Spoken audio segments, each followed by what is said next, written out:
আসসালামু আলাইকুম রহমতুল্লাহি ওবরকাতুহ।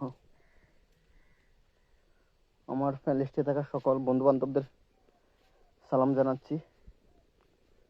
তো সবাই ভালো আছেন আশা করি আল্লাহর রহমতে। আমিও আপনাদের দোয়ায় আল্লাহর অশেষ রহমতে অনেক ভালো আছি। তো আমাদের গ্রামের সৌন্দর্যটুকু আপনাদেরকে দেখানোর জন্য আজকে অনেকদিন পর লাইভে আসলাম। আসলে ব্যস্ততার কারণে সময় পাই না, লাইভেও আসতে পারি না। তো যতটুকু পারি আপনাদের মাঝে আমাদের গ্রামের সৌন্দর্যটুকু তুলে ধরার চেষ্টা করব।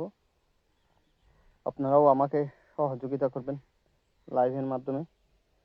তো এটা হচ্ছে আমাদের সাঙ্গু নদীর কিছু অংশ।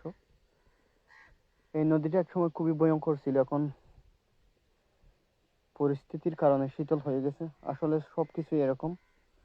রহিম ভাই, তুমি কেমন আছো? হয়তো আশা করি আল্লাহর রহমতে ভালো আছো। যারা ভিডিও দেখতেছেন তাদেরকে অসংখ্য অসংখ্য ধন্যবাদ।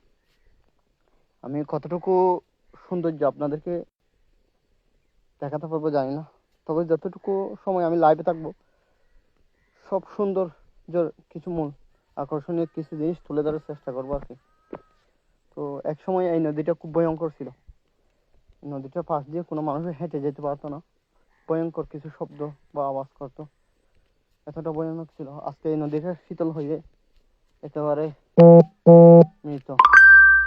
তো এখন হচ্ছে কৃষকের বাংলাদেশ।